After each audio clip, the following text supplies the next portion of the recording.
भगवान भोलेनाथ ने कथा सुनाई। उस गंदे अंडे में प्राण पड़ जाते आवाज आने लगी है। उन्होंने देखा है पार्वती सो रही। उन्होंने उठाया, पार्वती हाँ कब की सो रही है? मुझे नहीं मालूम है, आवाज कहां से आ रही है हमें नहीं मालूम। भगवान भोलेनाथ ने एक बात कही कि जिस किसी ने मेरी कथा को छल करके सुना है मैं उसे जीवित नहीं छोड़ूंगा। उन्होंने अपना त्रिशूल छोड़ा और इधर तोता ने देखा है तो वो प्राण बचाने के लिए भागने लगा है, उड़ने लगा है। इधर तोता भागने लगा है प्राण रक्षा के लिए। इधर वेद व्यास की पत्नी स्नान करने के बाद में अपने केसों को सुखा रही थी। केसों को सुखा रही थी तो उन्हें थोड़ी निंद्रा आने लगी। निंद्रा, और जब निंद्रा आती है तो सर्वप्रथम जमाई आती है। जैसी जमाई आई तोता ने देखा बस यही एक रूप है बचने का, एक रास्ता है, अन्यथा आज मारे जाएंगे। तो सूक्ष्म रूप धारण किया है एक मच्छर के समान और श्वास के द्वारा वेद व्यास की पत्नी के गर्भ में जा बैठा है। भगवान भोलेनाथ का त्रिशूल ठंडा पड़ जाता है क्योंकि नारी के आगे बतलाया गया है चाहे भगवान का अस्त्र हो या शस्त्र हो या चाहे कितना भी बड़ा सूरवीर हो, नारी के आगे उसे झुकना पड़ता है। क्योंकि नारी के आगे अच्छे अच्छे सूरवीर चंद्रमा भगवान तक झुक गए हैं। तो वो तो एक तीर तलवार क्या है, हर इंसान को झुकना पड़ता है नारी के आगे, क्योंकि नारी का दर्जा आगे दिया गया है। नारी को आगे दिया गया है नाम, क्योंकि जब तक शादी नहीं होती है भैया की तब तक कुमार लगता है और शादी होने के बाद में श्री लग जाता है। तो श्री स्त्रीलिंग में आता है क्योंकि भगवान श्री राम ने सीता को आगे नाम दिया है और भगवान कृष्ण ने भी राधिका को आगे नाम दिया है। कुछ गुण होंगे नारी के अंदर तभी तो दिया गया है। ये बातें हम आपको आगे बताएंगे, कथा के अनुसार ही बताना होगा। तो इधर जब वो त्रिशूल का क्रोध शांत हो जाता है तो धीरे धीरे समय गुजरने लगा है। इधर प्रमाण ये मिलता है कि 11 साल हो गई, 11 वर्ष, और अब तक उस बच्चे ने जन्म नहीं लिया है। वेद व्यास जी ने विचार किया कैसा पुत्र है जो 9 महीना बाद पैदा हो जाए, साल बाद पैदा हो जाए, और ये कैसा बच्चा है जो अब तक जन्म लेने की इच्छा नहीं कर रहा है। उन्होंने कहा बेटा क्या बात है जो तुम जन्म लेने की इच्छा नहीं कर रहे हो? गर्भ से आवाज आई, पिताजी जन्म तो हम लेंगे, जन्म तो लेना है, आज नहीं तो कल, कल नहीं तो परसों, हमें तो लेना ही है जन्म। लेकिन जन्म लेने के बाद में हम आपके घर एक पल भी नहीं ठहर सकते। क्यों? क्योंकि पिताजी जिस गंदगी से हम बाहर आ रहे हैं उस गंदगी में रहना नहीं चाहते। कहाँ जाओगे? भगवान का तप करने के लिए। कहा कि ठीक है बेटा जन्म लो तुम। तब उस बच्चे ने जन्म लिया तो उस बच्चे का नामकरण करवाया वेद व्यास जी ने। तो उस बच्चे का नाम रखा गया सुखदेव। और वो चलने लगे वन के लिए। तो वेद व्यास जी चलने लगे पीछे पीछे। उन्होंने कहा तुम मेरे पीछे क्यों आ रहे हो? मैंने तुमसे मना किया था ना, फिर क्यों आ रहे हो? वेद व्यास रोने लगे, कहने लगे बेटा जिस दिन तुम पिता बनोगी उस दिन तुम्हें मालूम हो जाएगा कि पुत्र का दर्द पिता को क्या होता है। आप हमसे प्रश्न कर रहे हो? तुम तो हमारे बगैर रह सकते हो लाल, लेकिन हम नहीं रह सकते। और तुम क्या करना चाहते हो, क्या तुम्हारी इच्छा है? वो इच्छा मैं तुम्हारी पूर्ण कराऊंगा। कहा कि मुझे भगवान की भक्ति करनी है। वेद व्यास ने कहा कि तुम चिंता ना करो मेरे लाल, तुम्हारी जो इच्छा होगी वो इच्छा मैं पूरी करूंगा, तुम घर पर रहो। कहा कि तुम मेरी इच्छा पूरी करोगे कि क्यों नहीं।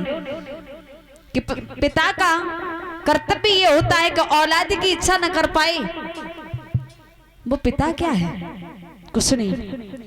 क्योंकि पिता का परम धर्म होता है कि औलाद की इच्छा पूर्ण करना उसका धर्म है। और उसके बाद में जब औलाद समझदार हो जाए, वो औलाद जाने के हमारे पिता ने हमारे साथ में क्या किया है। क्योंकि माँ जन्म देती है, माँ जन्म देती है, तो जन्म देने के बाद में माँ अपने बच्चे को खिलाती है कमर पर बिठा करके, और सोचती है कि जहां तक मैं देख सकूं वहां तक मेरा बच्चा देख सके। और पिता अपने कांधे पर बिठा करके खिलाता है, विचार करता है कि जहां तक मेरी नजर नहीं पहुंचे वहां तक मेरे बच्चे की नजर पहुंच जाए। तो बेटा मैं अपने दिल से कहता हूं कि जहां तक होगा उससे ज्यादा तो मैं आगे की बढ़ाने की सोचूंगा, लेकिन अपनी तरफ से ये नहीं सोचूंगा कि मेरा बेटा मुझसे पीछे रहे, मैं तुम्हें आगे बढ़ाऊंगा। और माता पिता का धर्म ये होता है कि औलाद को जन्म देने के बाद में उसे शिक्षा देना, क्योंकि माँ बाप ही बच्चे का भविष्य बनाते हैं और माँ बाप ही बच्चे का भविष्य बिगाड़ देते हैं। एक कवि ने बताया है,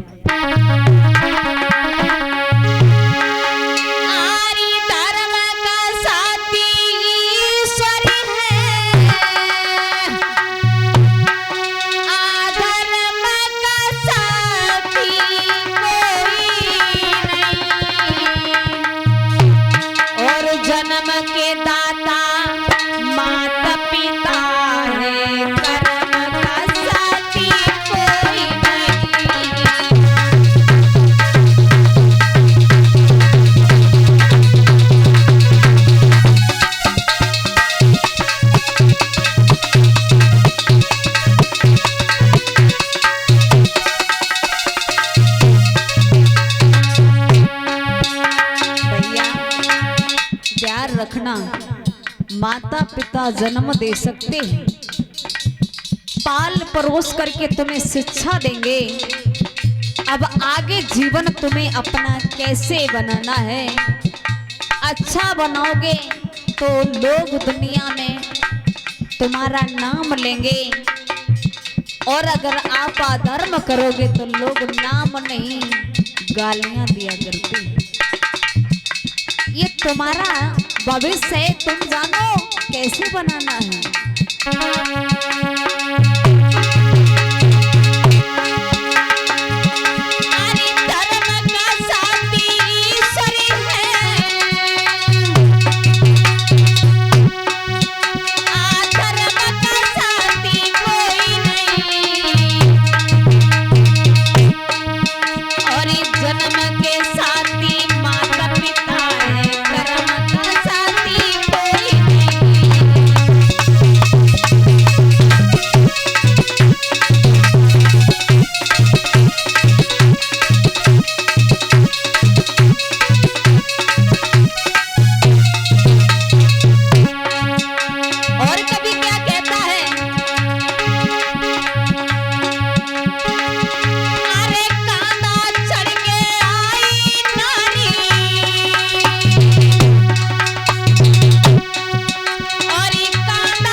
जिस नारी के साथ में तुम्हारी 7 भावने पढ़ के आई हैं, और ढोले को तुम कांधा पर रख कर के आए हो, और जिस दिन उसकी मृत्यु होगी उस दिन भी आप कांधा पर ले जाओगे धर के, लेकिन वो भी तुम्हारा साथ नहीं दे पाएगी, वो भी अधभर में तुम्हें छोड़ करके चली जाएगी। तो ये दुनिया में क्या चीज ऐसी है जो साथ दे सकती है? कुछ भी नहीं है।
बताया है कि जिंदगी में केवल अपने कर्मों को जो अच्छी तरीके से बना लेगा उसका नाम होगा।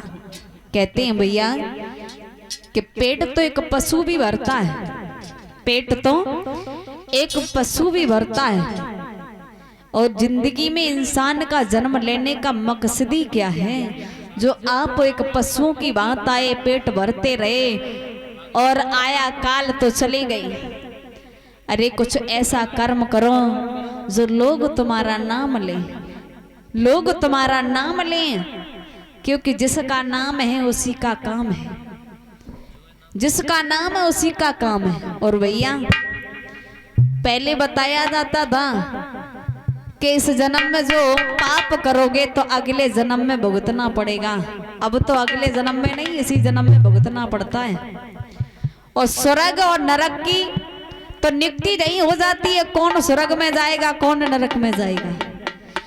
क्योंकि जो लोग, जिस इंसान की मृत्यु हो जाए और गांव में सभी लोग कहें भैया बहुत अच्छा था, इंसान बहुत अच्छा था, इसे काल कहां से आ गया, तो समझो वो स्वर्ग को जाएगा।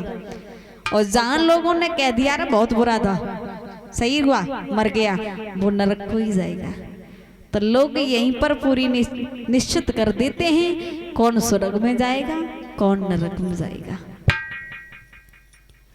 तो श्री सुखदेव जी के लिए वेद व्यास ने अपने पुत्र को, वेद व्यास ने अपने पुत्र श्री सुखदेव जी को श्रीमद्भागवत महापुराण पढ़ाया था।